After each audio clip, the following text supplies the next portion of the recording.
Welcome dear students on E English learning. आज हम पढ़ेंगे poem go and catch a falling star by John Donne. ठीक है, बहुत अच्छी पोएम है जिसमें जॉन डन ने अपना अविश्वास जताया है कि एक ब्यूटीफुल और एक फेथफुल वुमेन को ढूंढना बहुत इम्पॉसिबल है, कि वो एक औरत जो है वो ब्यूटीफुल भी हो, साथ ही साथ क्या हो, वो फेथफुल भी हो। ये चीज़ बिल्कुल इम्पॉसिबल है। देखिए, please like and subscribe E English learning channel. अब देखेंगे हम इसके लाइन टू लाइन एक्सप्लेनेशन है। गो and catch a falling star, कि अब इसमें बहुत सारे इम्पॉसिबल टास्क बताए हैं, कम से कम 7 इम्पॉसिबल टास्क बताए हैं जॉन डन ने, कि जिस तरीके से इन काम को करना इम्पॉसिबल है, नहीं कर सकते, उसी तरीके से एक ब्यूटीफुल और फेथफुल वुमेन इस संसार में ढूंढना बिल्कुल असंभव है। अब वो कौन कौन से टास्क हैं, कौन कौन से काम हैं जो बताए हैं impossible.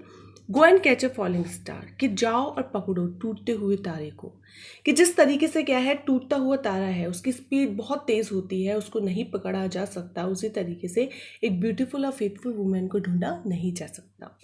Gate with a child a mandrake root, कि एक मैंड्रिक रूट, मैंड्रिक पौधा है, उसकी जो जड़ें होती है वो क्या होती है, ह्यूमन शेप की होती है, इस तरीके से मानव के आकार की होती है, लेकिन इससे बच्चा पैदा नहीं किया जा सकता। कि जाओ और जाकर उस मैंड्रिक रूट, जिसकी जड़ों की शेप जो है, आकार है, वो इंसान की तरह होता है, उससे बच्चे पैदा करके दिखाओ। Tell me where all past years are, कि मुझे बताओ कि जितने भी साल गुजर गए हैं वो सब कहाँ हैं, जबकि जो एक बार समय गुजर जाता है उसका पता नहीं लगाया जा सकता।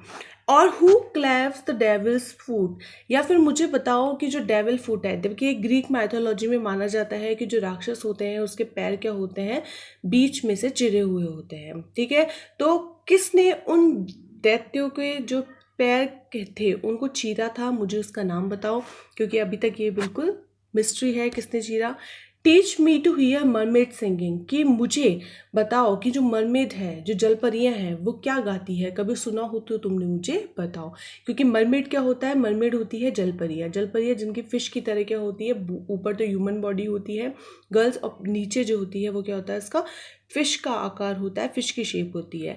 लेकिन ये सब क्या होती है, काल्पनिक होती है, रियल में ऐसा कुछ नहीं होता। इसलिए बताओ कि यदि जलपरी है, उसके गाने को, गीत को अगर तुमने सुना है तो मुझे बताओ। और to keep off envies stinging, anyway क्या होता है, ईर्ष्या, जो एक ह्यूमन का एक इंस्टिक्टिव क्वालिटी होती है। ठीक है, एक गुण होता है मानव का जो हर किसी में पाया जाता है, ईर्ष्या। कि और to keep off envy's stinging, यानी जो मानव के अंदर जो ईर्ष्या है उसको मतलब किस तरीके से दूर किया जा सकता है, ये मुझे बताओ। And find what wind serves to advance an honest mind, या फिर मुझे वो बताओ कि किस तरीके से एक ऑनेस्ट माइंड, मतलब ऑनेस्ट मैन जो है, कि एक ईमानदार व्यक्ति है, वो क्या होता है, आगे बढ़ सकता है। क्योंकि ऐसा माना, क्योंकि ईमानदार व्यक्ति आप देखेंगे कि संसार में कभी भी उनको जो है आगे बढ़ने से हमेशा रोका जाता है। वो मतलब ईमानदार रहते हुए वो क्या होता है, कभी आगे नहीं बढ़ पाते। ठीक है, तो ये क्या है, कुछ इम्पॉसिबल टास्क जो है वो शुरू से हमें बताए हैं, जैसे कैच अ फॉलिंग स्टार, मैंड्रिक रूप से बच्चा पैदा करना, सारे साल जो है वो कहाँ गए ये बताना, कि डेविल की फूट जो है किसने चीरे ये बताना क्या, और मरमेड जल पर ये क्या गाती है ये बताना, ईर्ष्या को दूर करना, और जो ऑनेस्ट मैन है वो किस तरीके से आगे बढ़ सकते हैं, यानी ऐसी कौन सी हवा है जो उन्हें आगे बढ़ने को प्रोत्साहित कर सकती है।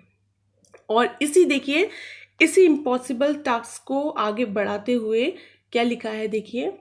If thou be best born to strange sight, कि यदि तुम, अब यहाँ पे जॉन डन जो है वो किसी व्यक्ति से बोल रहे हैं, यदि तुम में ऐसी ताकत है, सुपर नेचुरल पावर है, कोई ऐसी पावर है, तुम में शक्ति है जिससे तुम क्या कर सकते हो, ऐसे साइट्स को देख सकते हो, ऐसे नज़ारों को देख सकते हो जो बहुत अजीब है, जो और कोई नहीं देख सकता, यदि तुम में ऐसी शक्ति है। थिंग्स इनविजिबल टू सी, ऐसे चीज़ों को देखने में जो दूसरे व्यक्ति नहीं देख सकते हैं। राइट 10,000 डेज एंड नाइट्स, तो तुम क्या करो, सवारी करो, मतलब जर्नी, यात्रा करो कि 10,000 दिन और रात की, मतलब करीब 27 सालों तक। Till as snow white hairs on the, और तब तक यात्रा करो जब तक कि तुम्हारे जो बाल है वो क्या हो जाएंगे बर्फ की तरह बिल्कुल सफ़ेद ना हो जाए। Thou when thou returns will tell me, और जब तुम इस जर्नी, इस यात्रा पर से लौटो तो मुझे क्या बताना, मुझे बताना ऑल स्ट्रेंज वंडर्स दैट विफेल दी, वो सारे वंडर्स, वो बहुत आश्चर्यचकित स्ट्रेंज अजीब अजीब से दृश्य जो तुमने देखे हैं वो मुझे सभी बताना। And swear no where lives a woman true of fair, और ये कसम खाता हूँ, मैं ये प्रॉमिस करता हूँ तुमसे कि कहीं भी मतलब तुम्हें बहुत सारे साइट्स देखने को मिलेंगे, बहुत सारी अजीब अजीब से दृश्य देखने को मिलेंगे, लेकिन एक ऐसी वुमेन, ऐसी औरत जो कि एक साथ क्या हो, सच्ची भी हो और साथ के साथ ब्यूटीफुल भी हो, सुंदर भी हो, तो ये चीज़, ये ऐसी औरत जो है वो तुम कभी नहीं देख पाओगे। चाहे तुम्हें कितनी ही सुपर नेचुरल पावर हो, चाहे कितने ही अच्छे अच्छे विजन्स तुम देख लो, लेकिन एक ऐसी औरत जो ट्रू भी हो, साथ ही साथ ब्यूटीफुल भी हो, ऐसी औरत तुम नहीं ढूंढ पाओगे। और यदि ऐसी औरत तुम्हें मिले तो तुम आके मुझे बताना। इफ दाउ फाइंडस वन, और यदि तुम्हें एक ऐसी औरत मिल जाती है जो कि सच्ची भी है, ऑनेस्ट भी है, ब्यूटीफुल भी है, लेट मी नो, तो मुझे बताना। सच अ पिलग्रिमेज वर स्वीट, तो ऐसी जो तीर्थ यात्रा है वो बहुत क्या होगी, स्वीट होगी, बहुत अच्छी होगी।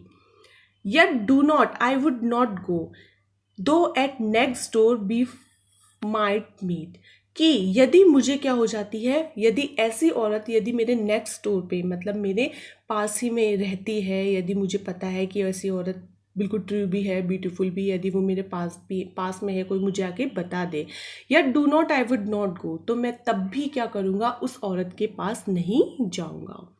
दो शी वर ट्रू, हालांकि हो सकता है कि उस समय वो क्या हो, बिल्कुल ट्रू हो, सच्ची हो। वैन यू मैट हर, जब तुम उससे मिले हो। एंड एट लास्ट, लेकिन अंत में, till you write your letter yet she will be, लेकिन जब तक कि तुम क्या करोगे, मुझे सूचना दोगे कि भाई ऐसी औरत है जो ट्रू भी है, ब्यूटीफुल भी है, तुम मुझे एक लेटर लिखोगे, एक पत्र लिखोगे, yet she will be false, तो तब तक क्या होगा, वो झूठी हो जाएगी। आई केम, मीन्स बिफोर, ठीक है, जब तक मैं उससे मतलब उसके पास जाऊंगा उससे पहले वो कैसी हो चुकी होगी, झूठी हो चुकी होगी। और टू और थ्री, और वो किसके साथ उसके रिलेशंस हो चुके होंगे, 2 या 3 आदमियों के साथ उसके रिलेशंस हो चुके होंगे। ठीक है, हो सकता है कि पहली नज़र में, पहली मीटिंग में क्या हो, वो औरत तुम्हारे साथ बिल्कुल ट्रू हो, बिल्कुल ब्यूटीफुल लगे, बट लेकिन थोड़े ही टाइम बाद तुम देखोगे वो ज़्यादा टाइम तक तुम्हारे साथ लॉयल नहीं रहेगी, बाद में वो तुम्हें कैसे लगेगी, बिल्कुल झूठी लगेगी। ठीक है, तो इस तरीके से जॉन डन ने इस पोएम में इन टास्क के थ्रू, जो इम्पॉसिबल टास्क बताए हैं उसके थ्रू बताया है कि जिस तरीके से इन टास्क को करना इम्पॉसिबल है, उसी तरीके से इस वर्ल्ड में ट्रू और फेथफुल वुमेन को ढूंढना इम्पॉसिबल है। चाहे एक ट्रू वुमेन होगी वो मतलब एक अगली वुमेन में दिख जाएगी एक ऑनेस्टी, लेकिन एक ब्यूटीफुल वुमेन में ऑनेस्टी नहीं दिखेगी, ऐसा जॉन डन का कहना है। Thank you, please like and subscribe our E English learning. Thank you so much.